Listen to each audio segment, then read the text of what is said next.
जो इनका बलिदान दिया, तो मुझे लगता है कि उनका बलिदान व्यर्थ हो गया और उनके बलिदान का नतीजा है कि आज भारत के प्रधानमंत्री श्रीमती दीप्ति सप्रा जी मोदी जी बने और जो कुंठाएं थी उनको मन से समाप्त करने का काम और समाज में देश की बेहतरी के लिए जो भी काम होने वाले थे उनको किया। तो चाहे वो श्री ओम प्रकाश नागिया जी, महिला शिक्षा का विषय हो, चाहे वो भारत भूषण जी हमारे समाज को एक करने का विषय हो, राष्ट्र की एकता का विषय हो, सब पर आज भी काम चल रहा है। आर्य समाज का समाज सुधार में क्या योगदान रहा है? बहुत ज्यादा। श्रुति सेतिया जी, चाहे वो महिला शिक्षा हो, विधवा विवाह हो, समाज में धर्म की रक्षा का काम हो, आर्य समाज का तो देश की आजादी में बहुत बड़ा। सनातन संस्कृति के विभिन्न प्रकार के कार्यक्रम यहाँ पर होते रहते हैं। इसके आदर्श, चूंकि बहुत सारे मंत्री हैं लोकसभा में, हर जगह उनके वहाँ नहीं देखा जाता, वो पहुँचते हैं, ठीक है, अपनी जिम्मेदारी निभाते हैं, लेकिन आपका जो ये आवास है यहाँ पर विभिन्न प्रकार के कार्यक्रम होते रहते हैं, उसको लेकर कौन आदर्श है आप?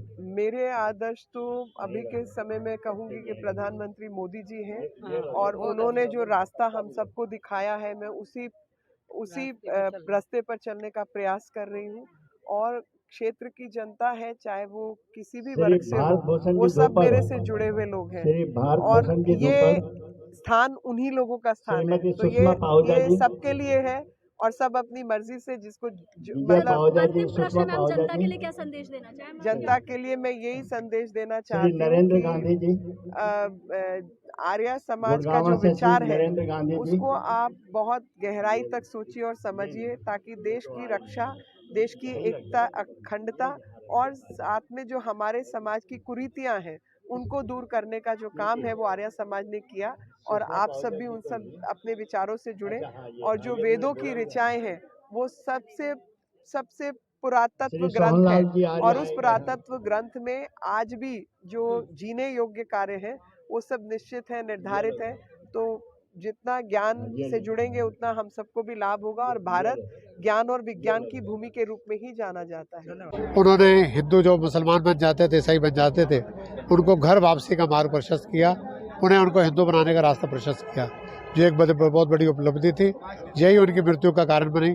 जब अस्करी बेगम को उन्होंने शुद्ध करने के लिए बुलाया तो मुसलमानों ने धमकी दी और अब्दुल रशीद ने 23 दिसंबर 1926 को नया बाजार स्थित बलिदान भवन में उनकी 3 गोलियां मारकर हत्या कर दी। तो आज उस महान स्वामी श्रद्धा जी को हम श्रद्धांजलि देते हैं। आओ सब उनके बलिदान दिवस पर प्रेरणा लें और हिंदू समाज को संगठित करें। राष्ट्र की एकता, अखंडता, एकजुटता और समरसता को बनाए रखने में आर्य समाज का क्या योगदान है? आर्य समाज तो कहते ही है, सर्वे भवन्तु सुखिनः, सर्वे सन्तु निरामया, सर्वे भद्राणि पश्यन्तु मा कश्चित् दुःखं भाग् भवेत्। आर्य समाज का छठा नियम है, संसार का उपकार करना इस समाज का मुख्य उद्देश्य है, अर्थात शारीरिक, आत्मिक और सामाजिक उन्नति करना। आर्य समाज मानव मात्र के कल्याण की बात करता है, सभी की उन्नति की बात करता है और हम सामाजिक समरसता के लिए निरंतर काम करते रहे। राष्ट्र कल्याण, मानव कल्याण एवं समाज कल्याण के लिए केंद्रीय आर्य युवक परिषद क्या कार्य कर रहा है? युवा शक्ति के लिए चैत्रमास शिविर लगते हैं। 332 वेबिनार हमारे हो चुके हैं, भिन्न विषयों पे लोगों को नया संदेश देते हैं क्या करें। उसमें चिकित्सक भी आते हैं, शिक्षाविद भी आते हैं, डॉक्टर भी आते हैं, भजन गायक भी आते हैं, आयुर्वेदिक विद्वान भी आते हैं। तो लगातार इन विषयों में काम करने के लिए हम लोग लगे हुए हैं। आज मंत्री जी हमारी मीनाक्षी लेखी जी यहाँ पर कार्यक्रम में आई और विभिन्न प्रकार के लोगों आपको भी सम्मानित यहाँ पर किया। उनके लिए, उनके साधारण व्यक्तित्व के लिए क्या कहना चाहेंगे? उनके पिताजी आर्य समाज से जुड़े हुए थे, प्राणनाथ लेखी जी, वो भी सुप्रीम कोर्ट के एडवोकेट थे और लेखी जी का आर्य समाज से बड़ा स्नेह है। उनके खून के अंदर जो है हिंदुत्व बसा हुआ है और वे हिंदुत्व की पुजारी हैं और आर्य समाज के प्रति अपार श्रद्धा है। तो उनके निवास स्थान पर आकर हम स्वामी श्रद्धा जी को श्रद्धांजलि दे रहे हैं। उनका जो प्यार मिलता है उनका आभार प्रकट करते हैं। अंतिम प्रश्न है मेरा आपको, देश की जनता, युवा, सुप्रतिष्ठित समाज सेवी वर्ग हमारे चैनल के माध्यम से देख और सुन रहे हैं, उनके लिए क्या संदेश और क्या अपील करना चाहेंगे? दोबारा बोलेंगे? अंतिम प्रश्न है मेरा, देश की जनता, युवा, सुप्रतिष्ठित समाज सेवी वर्ग आपको हमारे चैनल के माध्यम से देख और सुन रहे हैं, उनके लिए क्या जो है संदेश देना चाहते हैं, क्या अपील करना चाहते हैं उनसे? देश की एकता के लिए, देश की अखंडता के लिए पूरा हिंदू समाज संगठित हो। जब तक हिंदू समाज बहुसंख्यक है तब तक लाल किले पे तिरंगा है। जिस दिन हिंदू अल्पसंख्यक हो जाएगा वहाँ हरा झंडा लहराएगा, तिरंगा नहीं रहेगा। आज ओम की पावन पताका के नीचे सबको संगठित होने का संकल्प लेना है, यही मेरा संदेश है। अंतरराष्ट्रीय ख्याति प्राप्त हमारे केंद्रीय आर्य युवक परिषद के राष्ट्रीय अध्यक्ष केंद्रीय हमारे अनिल आर्य जी के नेतृत्व में यहाँ पर देश के विभिन्न राज्यों सहित दिल्ली के विभिन्न क्षेत्रों से लोग यहाँ पर एकजुट हुए और सफलतापूर्वक स्वामी श्रद्धानंद जी का जो है बलिदान दिवस 85वां सफलतापूर्वक संपन्न हो चुका है। Exclusive report by Kamini Jha. Thank you so much. नमस्कार दोस्तों, मैं हूं कामनी, स्वागत करती हूं आपका अपने चैनल में। अभी 14 महादेव रोड पर आपको लेकर आ चुके हैं। 95वां जो है श्रद्धानंद जी बलिदान दिवस यहाँ पर कार्यक्रम का आयोजन किया गया है। मृदुल अरोड़ा जी हमारे साथ अग्रवाल जी हमारे साथ में यहाँ पर जुड़ चुकी है। नारी सशक्तिकरण के लिए इनके द्वारा जो किए जा रहे कार्य है वो अत्यंत अनुकरणीय है। मैम, स्वागत करती हूँ आपका अपने चैनल में।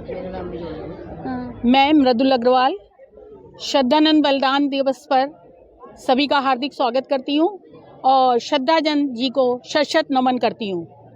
नारी शक्ति में बहुत शक्ति होती है, जो हमें किसकी प्रेरणा से मिली? महर्षि दयानंद जी की प्रेरणा से।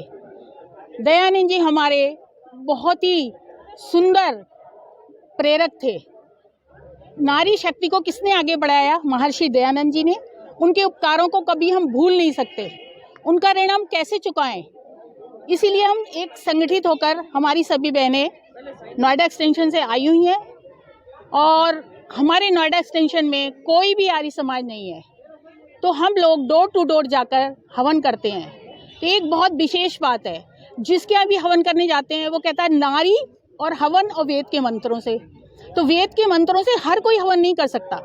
ये वेद किसने सिखाए हमको? ऋषि दयानंद जी ने जी। और मैं मेरे बच्चे सेकंड में थे तब से इस आर्य समाज से जुड़ी हुई हूँ।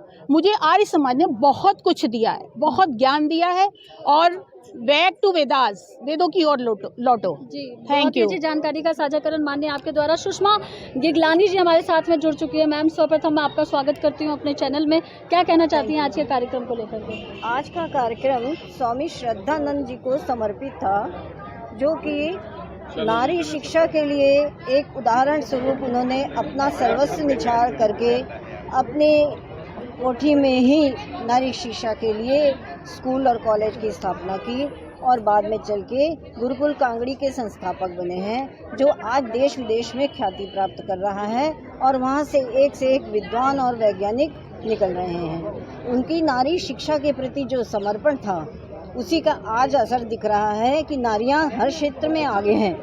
हर क्षेत्र में कोई क्षेत्र नारी ने नहीं छोड़ा है।